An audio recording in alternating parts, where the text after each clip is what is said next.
Carlton, can.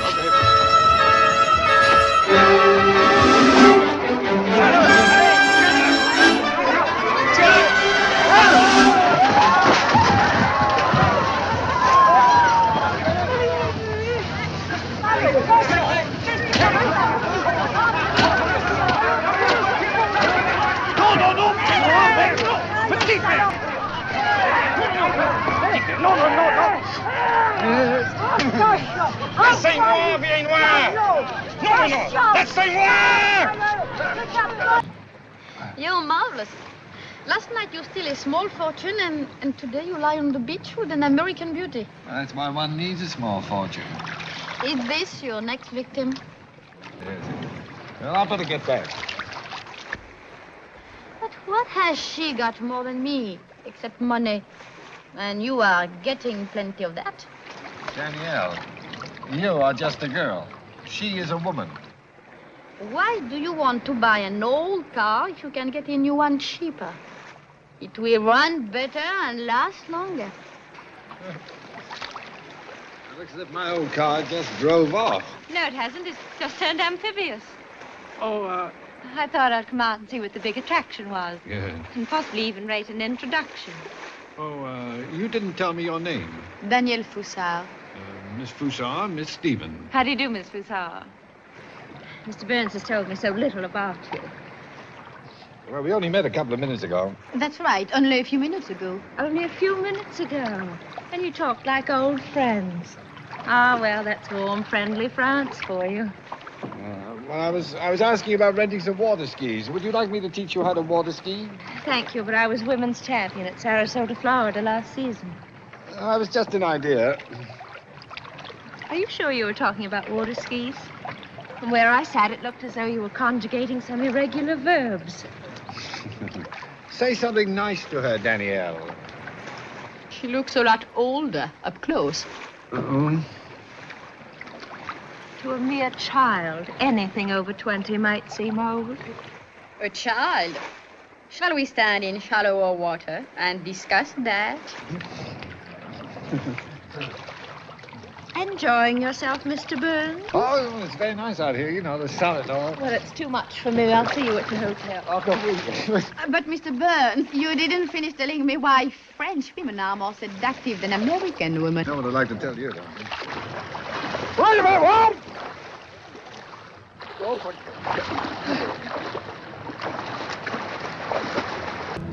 May I ask you a personal question? I've been hoping you would. What do you expect to get out of being so nice to me? Probably a lot more than you're willing to offer. I know. You're here in Europe to buy a husband. The man I want doesn't have a price. Well, that eliminates me. Nevertheless, tell me how clever you were. Well, the first thing I noticed about you was... Don't sound so pleased with yourself. I've never caught a jewel thief before. It's stimulating. It's like... Well, it's like... Like sitting in a hot tub? Here, let me serve. The first time I saw you was on the beach at Cannes. You swam ashore from a motorboat driven by that little French girl. You got an opener? Hmm. Very good. You want a leg or a breast? You make the choice. You're a very nice girl, but you got too much imagination. You go around talking like that about me, and I'll wind up in a French jail for something I didn't do. You're going to rob Mother first or somebody else? Well, under the circumstances, somebody else. That's nice. Mother likes you.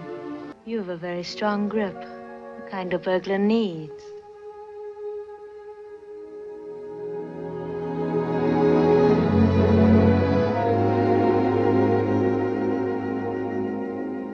And be on time. Haven't got a decent watch. Steal one. You know how he got in here as well as I do. Find anything in my room? I certainly did. Nothing of your mother's. No, you gave those to your accomplice.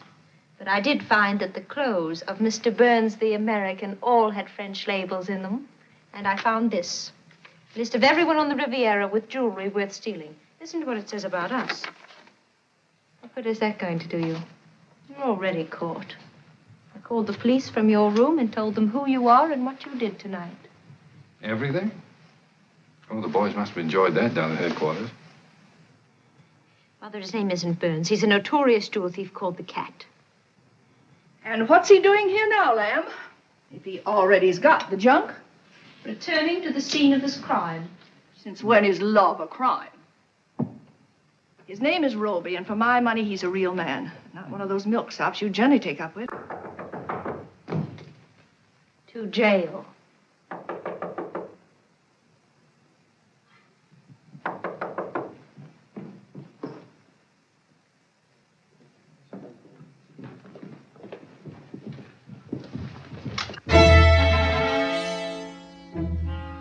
Where is he? Who? John Roby. Never heard of him.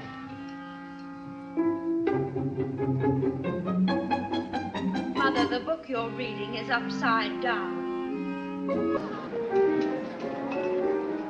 Very good.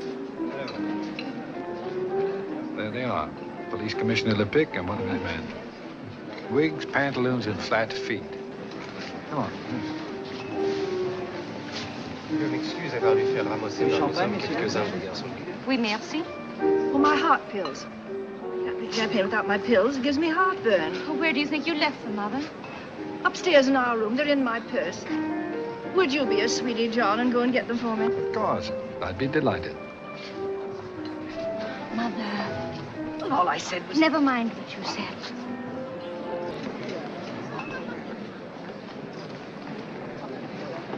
Thank you, dear.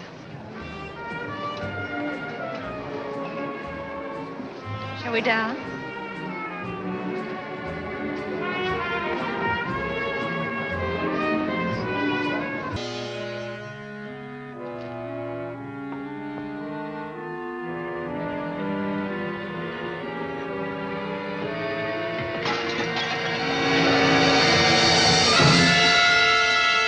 I figured it was you the night your father died. He couldn't climb anything, and you always did his legwork for him, even during the war when you were a kid. Come down, Robbie!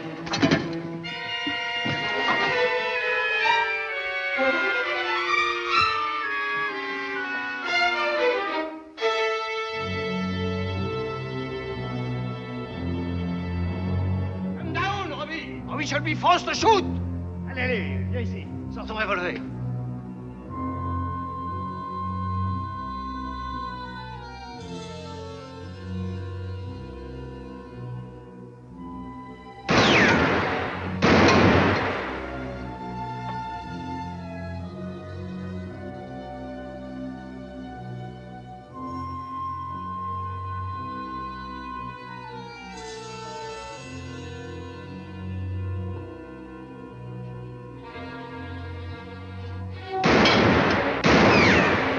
Gun down, he's not the cat. Then what does he do on that room? Your job, that's what he's Madame, I doing. can only believe what I see. You shoot him and John Roby's just where I knew it'd be someday.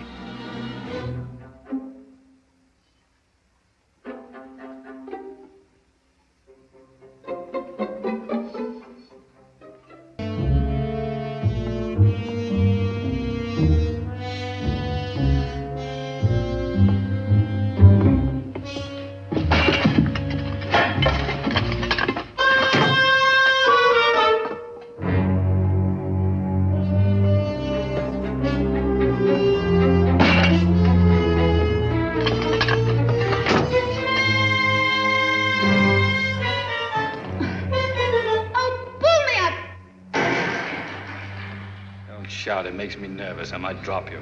Then drop me. Whatever you say. All right, now, you've got a full house down there. Begin the performance. What performance? You know, the one in which you tell them what is what and who is really who. But please don't have my slip. I figure I can hold you for about 30 seconds, no more. I did it for my father. Now, that's fine, but I already know it. We're telling them down there, remember? I kill you when I get up there. If you get up here, tell them. I was working for my father. Now, please. Your father is conveniently dead. Who else? That's all. You know, I'm out of training. My fingers are beginning to open. Tell them who was behind it, who engineered the whole thing, who knew as much about me as I knew myself. C'est le dernier Go on! Go on! Bertanis. Bertanis was behind. We're telling them down there, remember? Bertanis was behind it. That's right. No, please, please. Howdy, how's it going? Thanks for joining me. My name's Zav, and this time I'm talking about the 1955 Hitchcock classic To Catch a Thief, starring Cary Grant and Grace Kelly. So I was born in 1978, so this movie came out a couple of decades before I was born. But I watched this movie as a child, and I was enthralled by the scenes, especially the climatic scenes on the rooftop where, Cary Grant's character is a retired cat burglar, and there's a great thrilling scene between him and his a copycat at the end of the movie. Ever since I was a child, I considered this one of the most exciting movies I'd ever seen. I'm not a true movie aficionado, and I've only watched a handful of Hitchcock's movies. This would be by far my favorite Hitchcock movie. I've listened to podcasts where people have talked about his filmography, and I know many fans of Hitchcock, they consider To Catch a Thief one of his lesser efforts. And I've heard that apparently Hitchcock himself considered it one of his lesser efforts. But I think it's a bit of a fan favorite, and for several reasons. Firstly, because of the combination of Cary Grant and Grace Kelly. So Cary Grant was in 4 Hitchcock movies: Suspicion, Notorious, To Catch a Thief, and North by Northwest.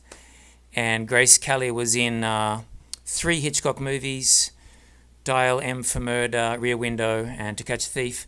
So they collaborated with Hitchcock several times, but this is the only time that Cary Grant and Grace Kelly appeared on camera together. So, yeah, 2 of the most attractive, charismatic, charming, graceful, elegant, humorous, you name it. I mean, 2 of the most iconic film stars in history. Of course, Grace Kelly's career was much, much shorter.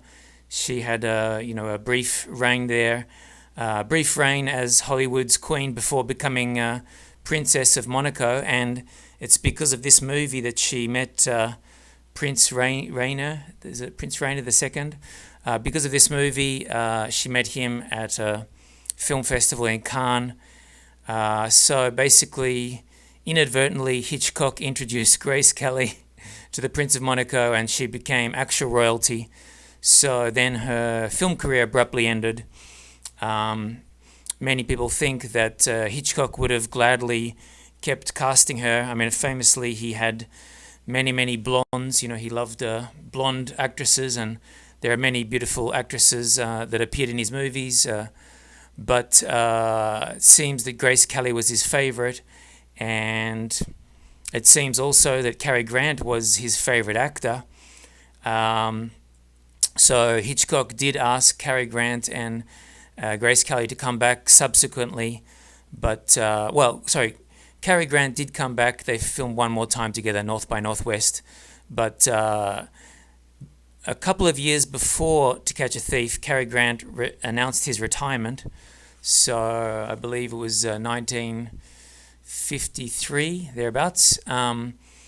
He was a bit disillusioned. Apparently Cary Grant was disillusioned because, he'd had a string of movies that hadn't done too well financially, so he probably felt that his best days were behind him. He was already in his 50s by this stage, and he was very disappointed that his good friend Charlie Chaplin had been treated so badly by some Hollywood institute. I can't remember the name, so I don't want to get it wrong, but basically he realized that his, this legend Charlie Chaplin, who happened to be a good friend of his, had been totally, disgraced and sort of disowned by the Hollywood community.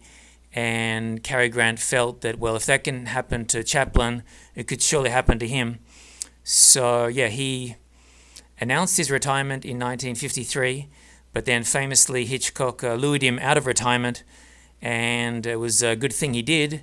So Cary Grant then sort of had a second wind thanks to the success of To Catch a Thief. It was a huge hit financially. I mean, I think it made $8 or $9 million, which sounds like a pittance in today's terms, but this movie came out 70 years ago. I'm no accountant, so maybe someone can do the math on that. What $8 or $9 million is in 2025 money. But actually, the novelist who wrote To Catch a Thief, he was an accountant. What was his name? I better get that right. So yeah, it was written by David Dodge. Dodge, that's a dodgy name. He was an accountant, and apparently he loved to travel. He wrote a series of travel adventure books based, non-fiction about him and his family. But on one of his vacations, I think this is when he was still an accountant, he was reading some travel, thriller mystery books, and he said to his wife, I bet I could write a better travel mystery novel than this. And well, it seems he did. So yeah, he published To Catch a Thief in 1952, but actually Hitchcock, very savvy businessman or great eye for great stories, he actually purchased the script, purchased the rights to the novel prior to it being published. So I don't know how this landed in his hands. He probably had people working for him who also were on the lookout for scripts and novels that could be turned into. But basically, thanks to that, To Catch a Thief became Dodge's greatest hit novel, and he was a successful novelist, but this was by far his most popular novel. But anyway, I won't talk about Cary Grant's full filmography. I just focus on the tail end of his career, because this was the real bonus, and thanks to Hitchcock luring him out of retirement, thanks to the success of To Catch a Thief. And many people say that Cary Grant never looked better, and yeah, I definitely think this is his coolest movie. Okay, so 1955, To Catch a Thief, then he was in An Affair to Remember, 1957, Pride and the Passion, Kiss Them For Me, Indiscreet, that was well received in 1958, Houseboat, North by Northwest, many people consider that Cary Grant's best movie, and also many people consider that Hitchcock's best movie, or one of.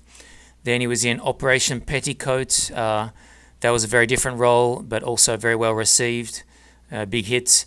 The Grass is Greener, 1960.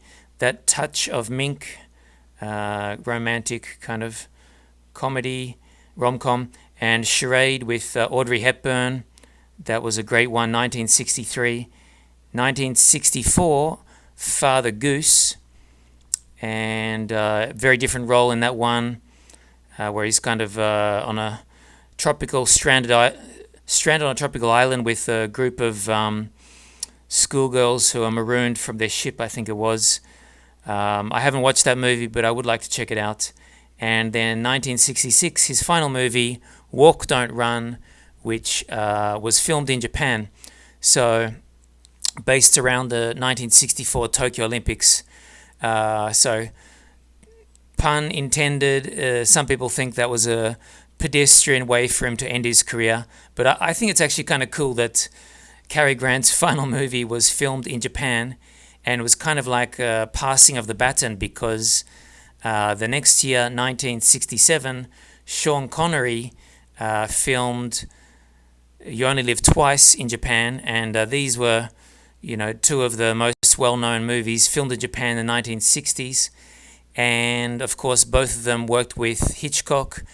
Sean Connery worked with Hitchcock in Marnie, 1964.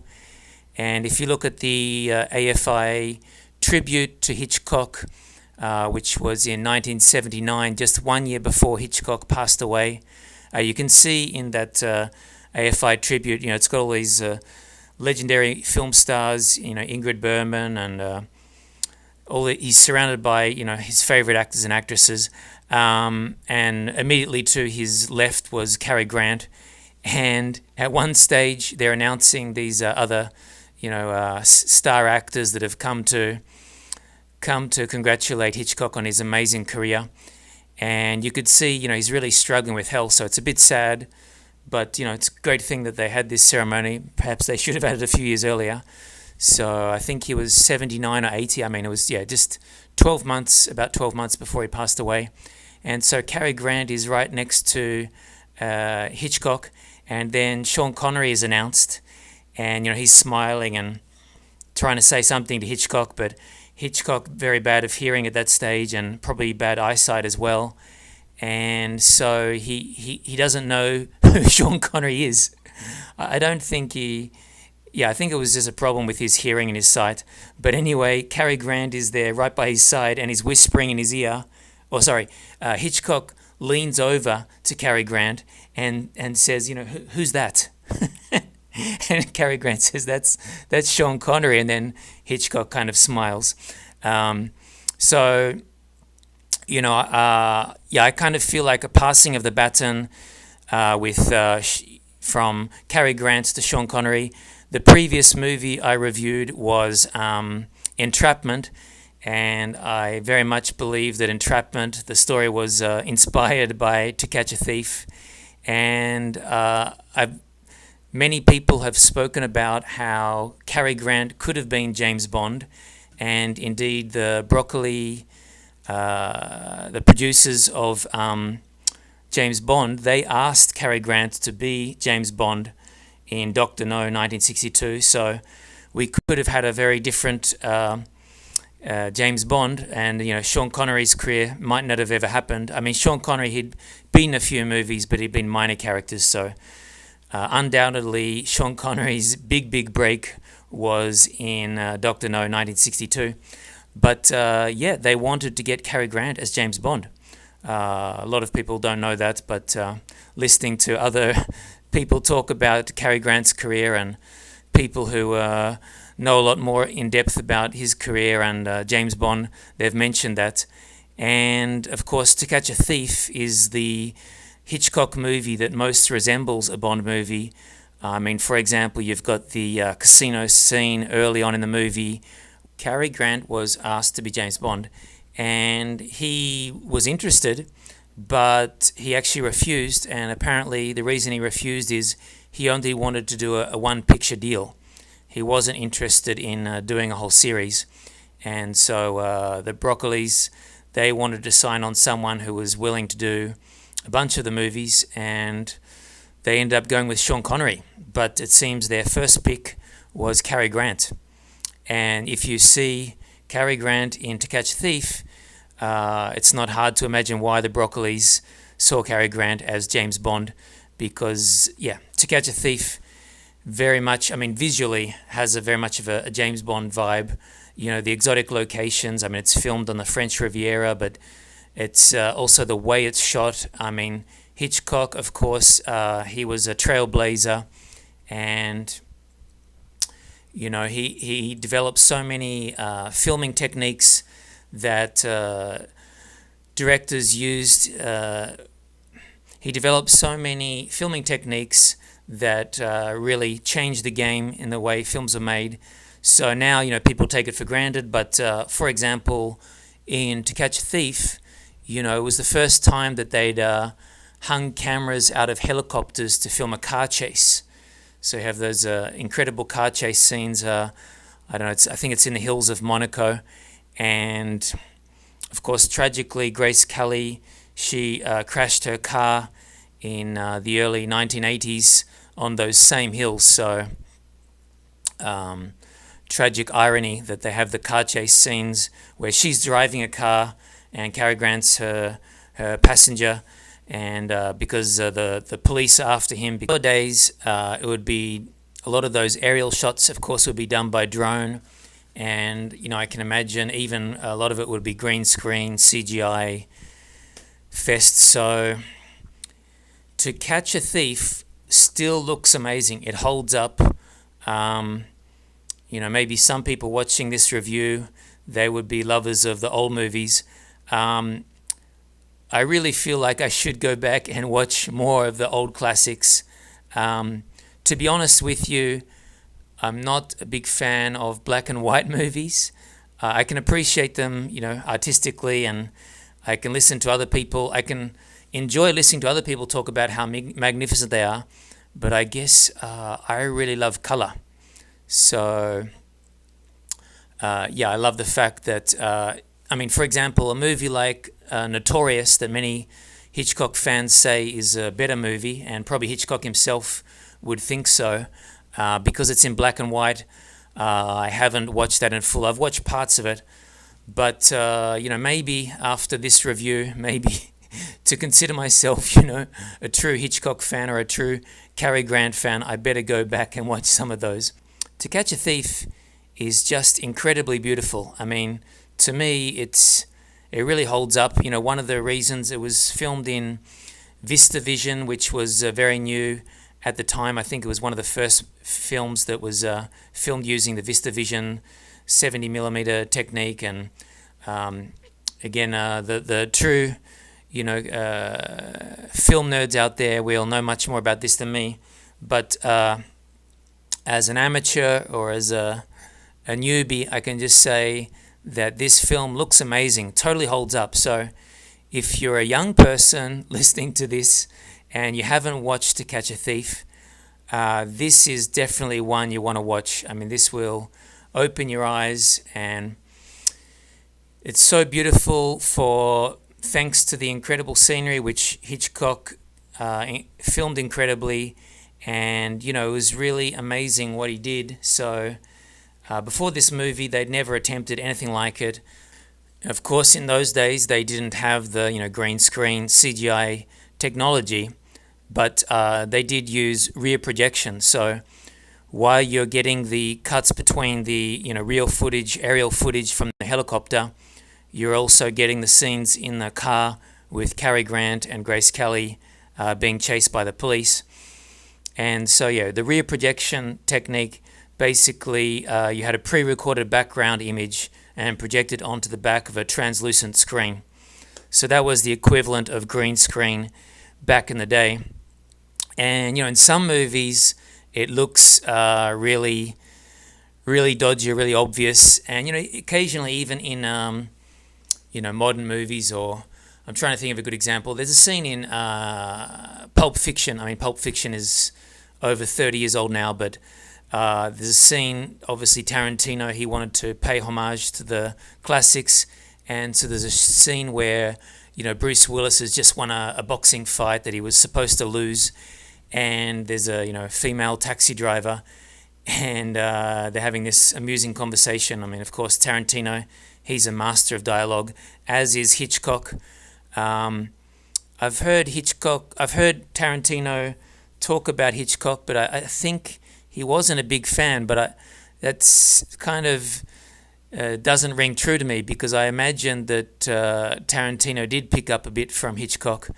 But anyway, in this movie, you can tell that they're not actually racing the car through the hills, that it's a pre-recorded screen, but it matches up pretty well. So it's not quite real, but it looks great. It looks fantastic.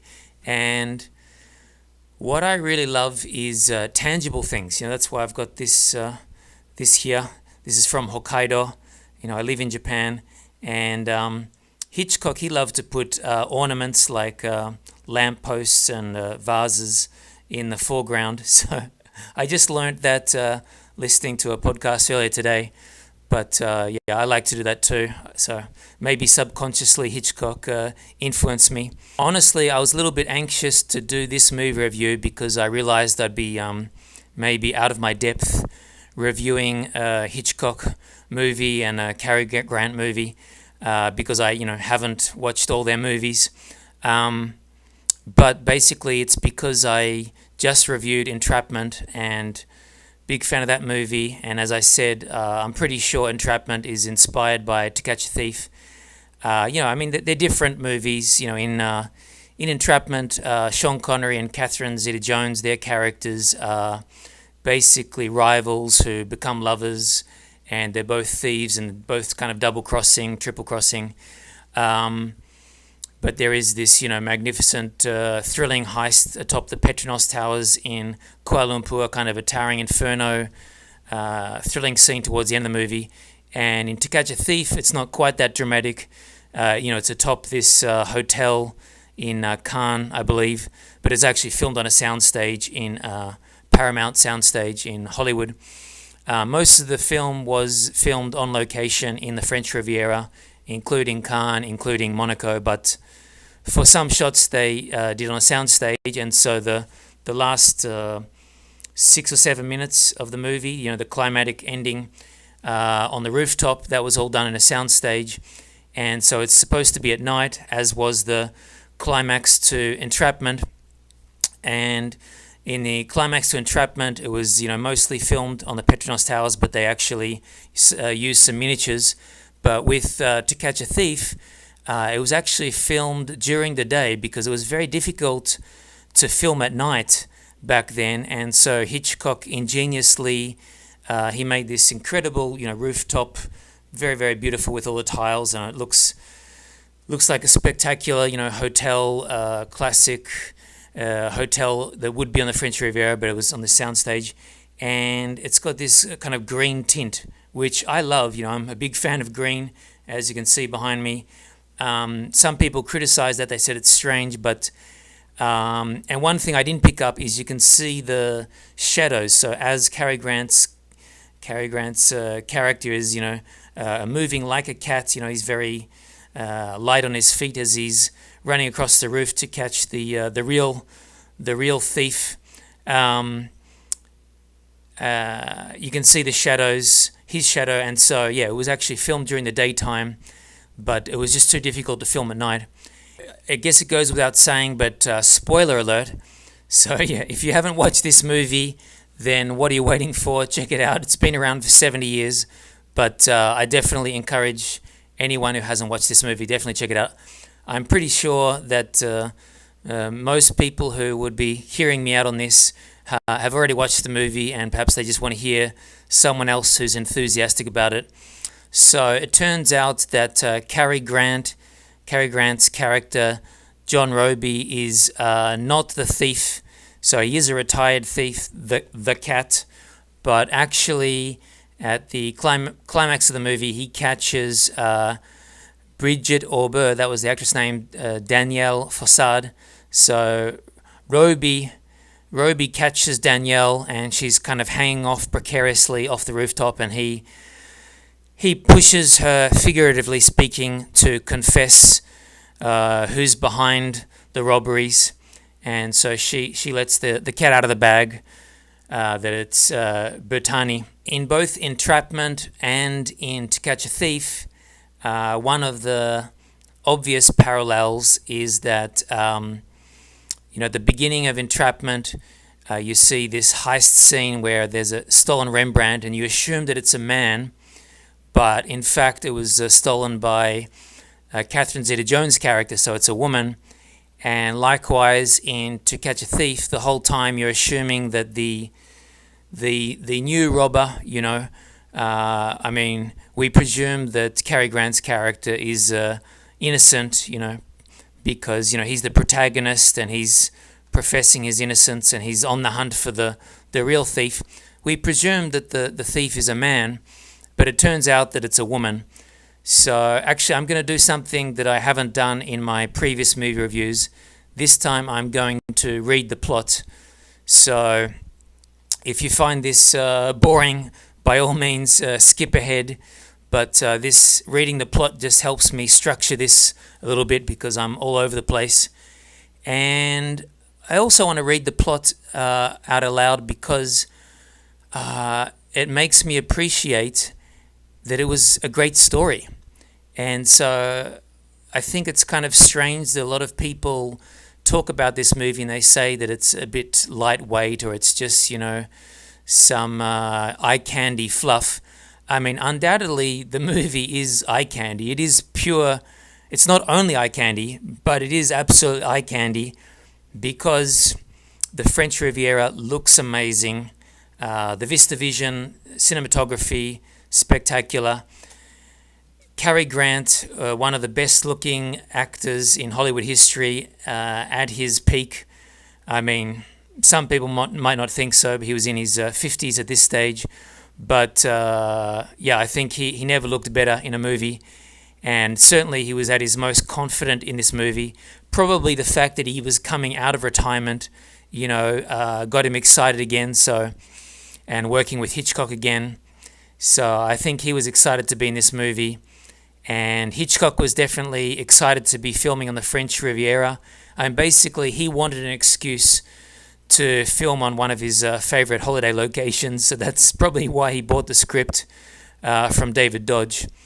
But I think that it's kind of unrated. I think that it's quite underrated how good the plot is. Now, of course, Rear Window, if you're just talking about plots, probably Rear Window is a better movie. And there are other Hitchcock movies that are lauded much more. I'm not a fan of Psycho. I certainly don't want to see, a woman, stabbed to death in a shower. That doesn't interest me. I do like whodunits, and this movie is kind of a whodunit. I guess there is some doubt about Cary Grant's character. You might assume that he actually is the thief, or even maybe Grace Kelly, his girlfriend or lover in the movie. And but it's not like an Agatha Christie whodunit. Basically Agatha Christie, she reinvented,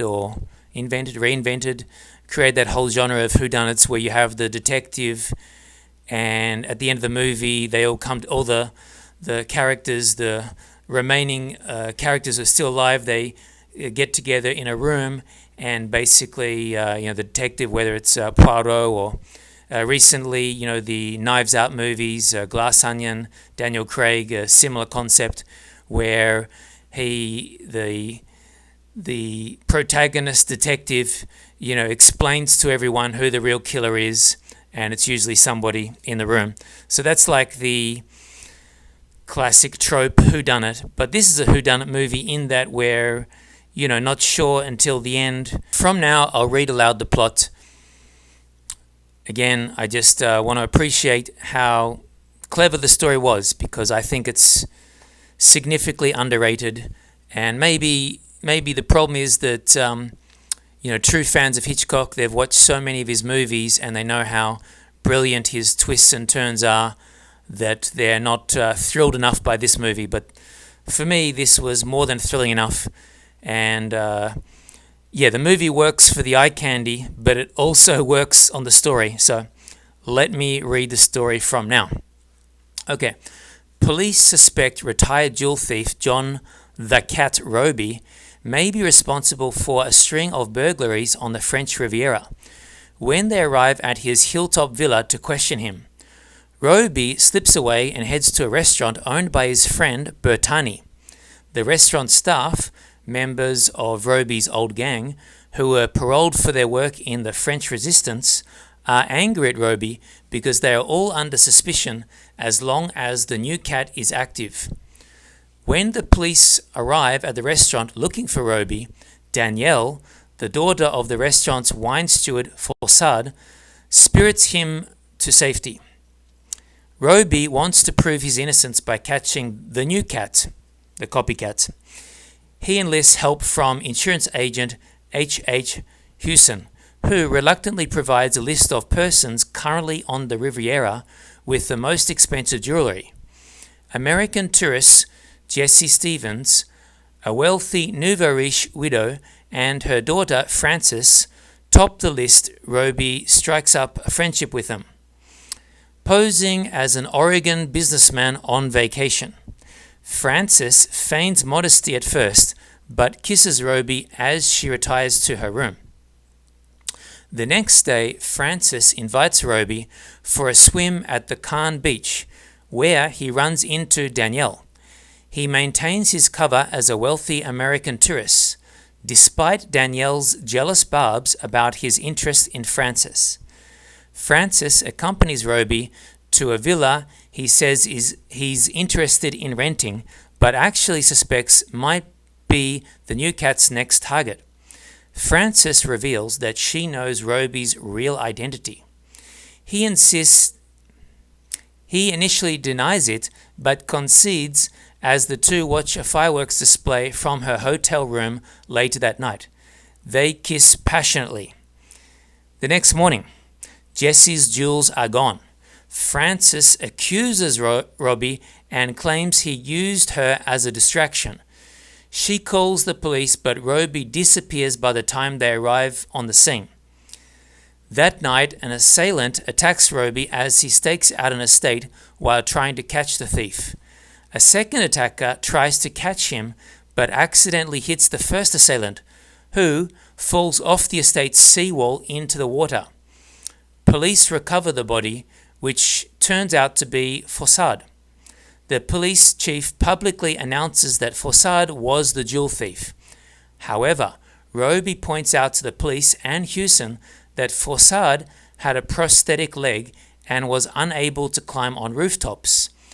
Fossard's funeral is interrupted by Danielle's loud accusation that Robbie is responsible for her father's death. Outside the cemetery, Frances apologizes to Robbie and confesses her love.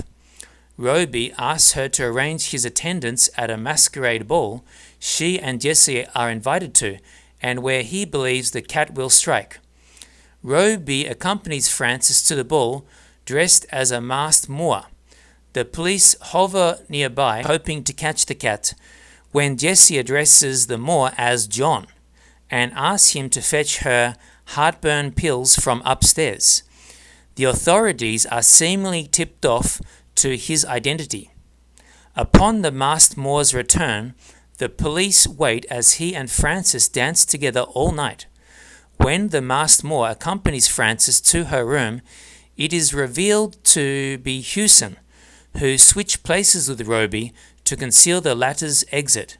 Upstairs, the burglar silently cleans out several jewel boxes. Robbie hides atop the roof, waiting for the cat. He is about to leave when a figure in black finally emerges. Robbie apprehends the person and unmasks Danielle. The police throw a spotlight on him and demand he surrender, giving Danielle a chance to slip away. Robbie flees as they shoot at him.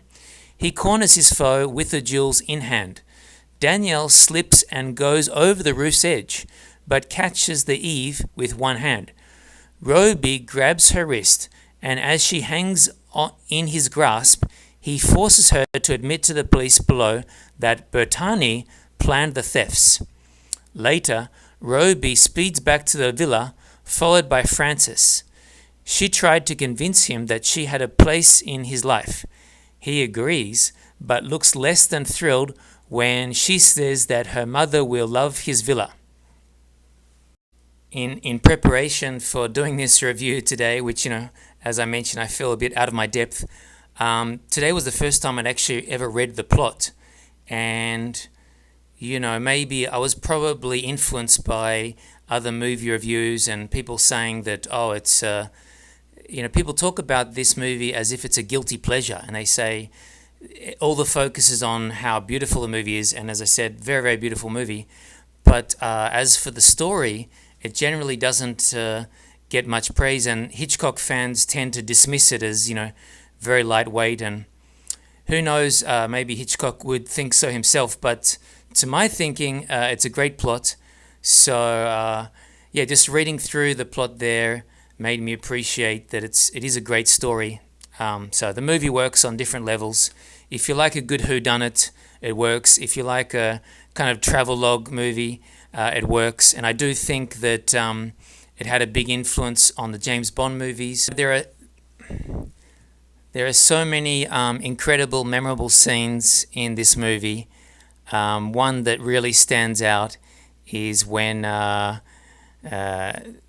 Cary Grant goes for a swim and he's having a conversation with Danielle, and she's basically trying to seduce him and kind of tease him about why is he with this other woman, Grace Kelly, and she's referring to Danielle's character is referring to Grace Kelly, Frances, as like an old car. Like, why would you want an old car when you can have a new one for cheaper? And very ironic because actually that actress who played Danielle, Bridget Orber, she looked very young, but she was 30 years old. And at the time, Grace Kelly, I think, was 26. So basically, Danielle is calling Frances old, but she was 4 years older.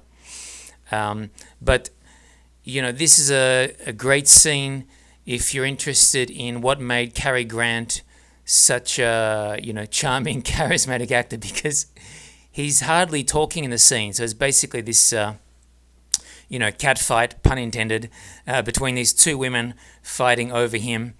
And, he's much older than they are, so that's kind of crazy. But it's not crazy because Cary Grant, very much beloved by women, and, he married several times, and his last wife was like 30 or 40 years his junior. But anyway, you have the much younger Grace Kelly and much younger Bridget Orber, Danielle and Frances, basically fighting over him in the water. And he hardly talks. He doesn't want to get involved. So you can see he's kind of enjoying it because, who wouldn't enjoy having two beautiful women fight over you? But at the same time, he realizes that it's very, he's on thin ice, because if he says anything insulting to either one of them, it could blow up in his face. So he basically doesn't want to get involved, and it's a very, awkward moment, but it's just his facial expressions are incredible. Near the beginning of the movie, where there's basically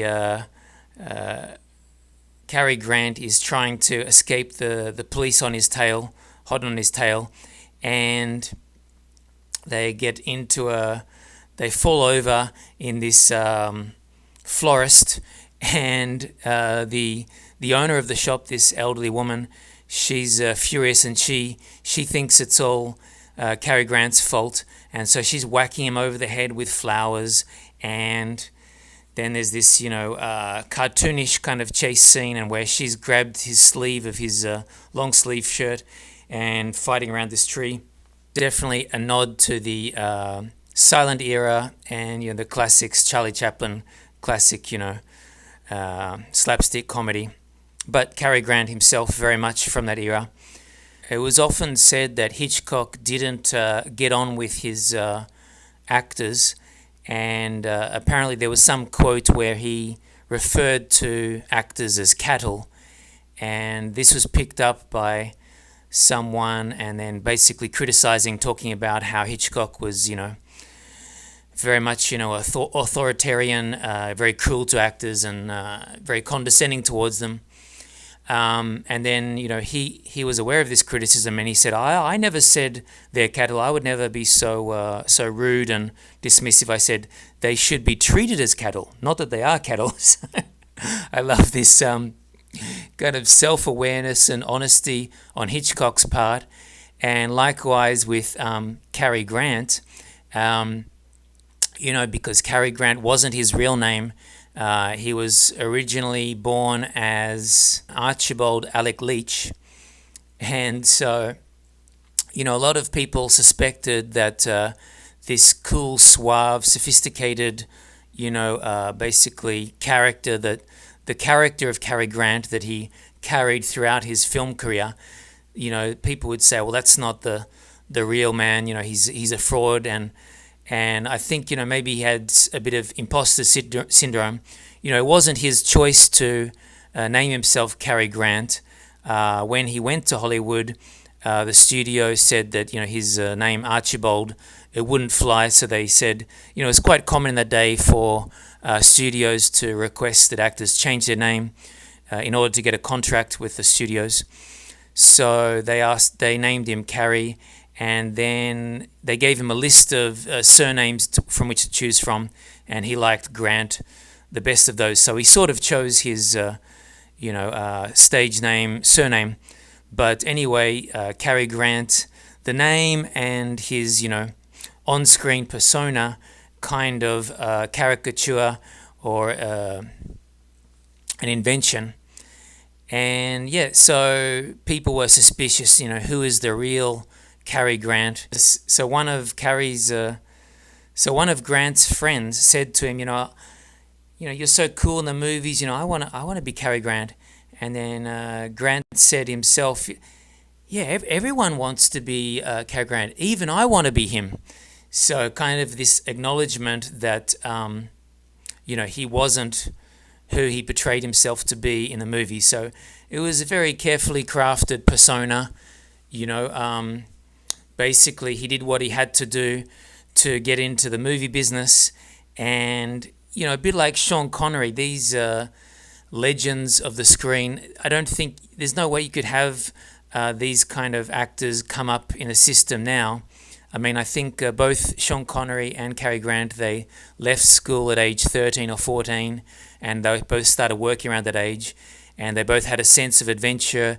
And so originally Cary Grant went to America as part of a circus, and that gave him the bug he wanted. And in Sean Connery's case, he worked with the Navy and did theatre.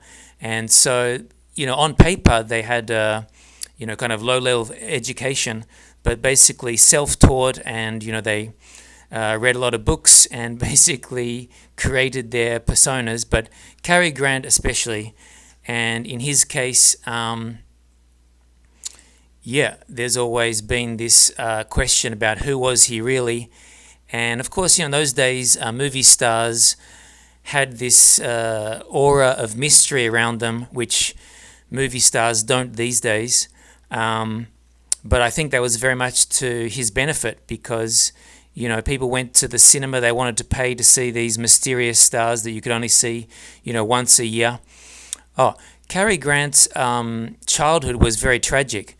So I'll just mention this briefly. His basically his father was a drunk and his mother was severely depressed, and it was around age 8 or 9 that Cary Grant's, not his real name, of course, Archibald's father sent off the mother to a mental asylum, and he initially told Archibald that his mother was going off on vacation, and then years later he said, "Oh, your mother has passed away.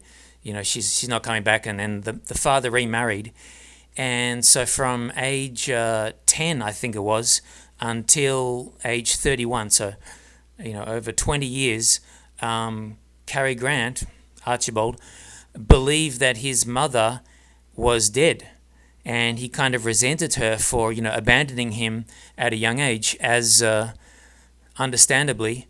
But then on his father's deathbed, the father confessed to the lie. And so after that, this is around the time they were filming Gunga Din. And Gunga Din, connection to the next movie I'm going to review, which is Indiana Jones and the Temple of Doom. In my mind, all these movies that I love are interconnected. So last time I talked about Entrapment. Before that, it was Romancing the Stone, Michael Douglas, and before that it was Harrison Ford, 6 Days, 7 Nights, and of course, James Bond, inspired a bit by Hitchcock and a bit by Cary Grant's persona, and especially in To Catch a Thief, and the Indiana Jones character inspired by James Bond very much. I mean, George Lucas and Steven Spielberg, they've definitely mentioned that. No wonder Sean Connery played Indiana Jones's father in The Last Crusade, and no wonder there's that scene of Harrison Ford in a tuxedo at the nightclub at the beginning of Temple of Doom. And no wonder there's the beautiful nightclub scenes with the tuxedo in Dr. No, just as there is in To Catch a Thief. So all these stories, I mean, great artists, they inspire each other. But especially with these actors, very much interconnected. So when Cary Grant was filming Gunga Din, which is a big influence on Temple of Doom, this is around the time that he found out his mother was actually alive. So he immediately got her out of the mental asylum, and so just shortly after his father passed away. And he moved her into a home which he paid for, and he regularly visited her. So, in his 30s, finally he was able to have a good relationship with his mother. And there's it's kind of the opposite side of the coin with Alfred Hitchcock. So Hitchcock famously, had a very complicated relationship with women. I mean, he was obsessed with women. He was obsessed with blondes, and in some movies, it was said that he was very cruel to women, especially in The Birds. Tippi Hedren, she was traumatized by some scene where, they actually had crows and seagulls strapped to her and biting her. And, my channel is called Birdfari. I'm a bird nerd. So in this movie, you might say it's really it's a long reach. It's hard to segue to birds. I'm not going to review The Birds because even though I love birds, that movie, I don't think the fact that, Hitchcock kind of traumatized Tippi Hedren, I don't want to see that. And I don't like animal cruelty. So I believe that not only did the actress suffer in The Birds, but also the birds suffered in The Birds. So not happy with Hitchcock on that front. But of course, this is going back to the 60 years ago. So different time. Thankfully, animal rights have improved since then. But it's kind of crazy to me that here's the segue to birds. So near the beginning of the movie, when Roby initially evades the police at his villa, there's a scene where he jumps onto a bus. And this is where Hitchcock has his cameo. And so you see Roby, you see Cary Grant, Roby, sitting in the middle of the bus. He's squeezed between two people and a bird cage, and so there's this elderly woman. She's looking fondly at her bird in the cage, and then Cary Grant is kind of awkward there, and then he turns to the other side, and right next to him on the other side is Hitchcock. And then later there's another scene where a bird appears in To Catch a Thief. So during the car chase, there's a chicken that walks onto the middle of the road, and that's when Grace Kelly, she swerves to avoid the bird, and so the bird's safe. And then, thankfully, the cops who are pursuing them, they also swerve to make sure that the chicken isn't hurt, which again is ironic because Hitchcock, I believe, was cruel to birds in his movie The Birds. From what I hear, the way they, strapped the crows and seagulls to Tippi Hedren's body. But in To Catch a Thief, he was very careful to not hurt the birds, at least showing that scene where both the protagonists and the police were avoiding hurting the chicken. And so the police veer off the road and crash off to this kind of cliff top thing. And again, there's the blurred lines between the cruel irony in that's very close to where Grace Kelly died in 1982, I think it was. So apparently she had like a minor stroke. She was driving with her daughter Stephanie, and the car veered off after her minor stroke, and she died. Her daughter Stephanie survived. And here's another,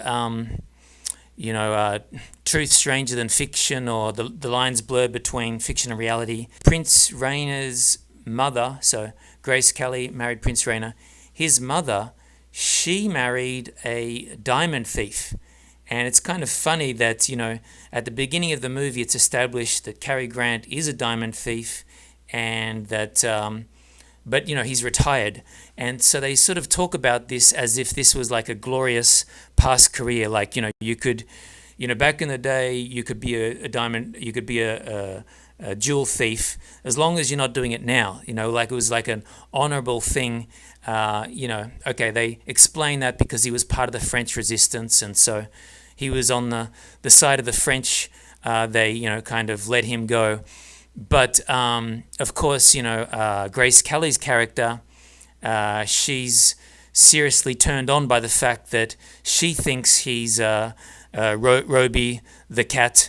And so early on when she's, trying to seduce him or pursue him, she sees she's kind of giddy.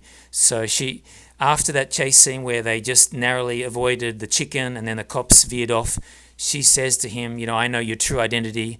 And he has this, great kind of facial expression. And then he doesn't really deny it, but he says, don't be so pleased with yourself. There's so much great dialogue in this movie. If you like wordplay, if you like double entendres, for example, when they're having this picnic scene, that picnic scene is unbelievable. because it's basically, I think it's one take, or there might be one cut in there, but this long conversation, romantic picnic atop the hill. I think that was in Monaco. And so they're playfully having this banter between them. And, Frances, Grace Kelly's character, is so enthusiastic because she said, I've never caught a real thief before, and he's saying, don't be so pleased with yourself. But anyway, she's later she gives him some chicken that she's prepared, this picnic lunch, and she says, would you like the breast or the leg? And there's back then they had the censors were very strict, and so Hitchcock, he was a genius at the sexual innuendo. So in that scene, of course, with the wordplay, but later on there's a sex scene, but there's no sex. And so basically, they kiss passionately in her hotel room, and there's fireworks in the background, and they turn the lights off. And if you listen to the conversation, it's very clear that they've done the deed, but there's no sex in this movie. Just as with Entrapment, the previous movie that I think was inspired by To Catch a Thief, no sex in that movie either. I think I better wrap this up, but I wanted to say that, Hitchcock, one of the criticisms was that, he hated actors. And, maybe with some. I mean, I don't think he hated Tippi Hedren, but he definitely treated her badly in The Birds, and I think he treated the birds badly in The Birds. But he definitely loved some of his actors. So from what I can understand, Cary Grant was his favorite, and Grace Kelly was right up there as well. And so one thing that Hitchcock really disliked was whenever actors gave him notes. He said, leave the directing up to me, leave the script, leave that up to me. Actor's job is to act. But he definitely trusted Cary Grant. So in this movie, he was less of a control freak, and he actually said to Cary, you can wear your own clothes. And apparently this is one of the only times that maybe the only time that he let any actor wear their own clothes, because he trusted that, Cary's sense of style would, carry the day, would be appropriate for the French Riviera. So Cary was allowed to wear his usual get up in the movie, and Hitchcock didn't interfere with that. And also, more importantly, the final shot of the movie. So after that line where Grace Kelly says to Cary that, basically mother will love your place, insinuating that they're going to get married and basically they'll live happily ever after, and the mother will be the third wheel. And, third wheel, that's kind of unkind to say that way, because there's incredible chemistry with the mother character too. And the mother was Jessie Stevens, so Frances, Grace Kelly's mother in the movie, Jessie Royce Landis, she was only 8 years older than Cary Grant, but she played Grace Kelly's mother in To Catch a Thief, and she played Cary Grant's mother in North by Northwest. So I was saying how there's kind of this yin and yang between Cary Grant and Hitchcock. So Cary Grant was very traumatized by his mother abandoning him, but it was more that the father, pushed the mother out and put her in a mental asylum, and lied about her being dead. So you had a very traumatic childhood and 21 years where Cary assumed that his mother was not, had passed away. But then Hitchcock's case, it was the complete opposite, where basically his mother smothered him, and he was very much, a spoiled boy. And so in many Hitchcock movies, apparently, you have this overbearing mother figure, which was definitely a nod to his own mother. But Hitchcock and Cary Grant, both complicated relationships with real women and their co-stars and their actresses. And I guess that's because of, their kind of yin and yang situations with their mothers. Anyway, final thing. The final shot of the movie is that line about they're going to live happily ever after, and the mother's going to move in the third wheel. And then Cary Grant it's like half a second where he looks at the camera just like at the side of his eye, like suspiciously, like, is this really the woman I want to marry? Is this really a happy ending? Alrighty then, I'm sure I've said more than enough. Thanks for listening. Have a good one. Take it easy. Ciao for now.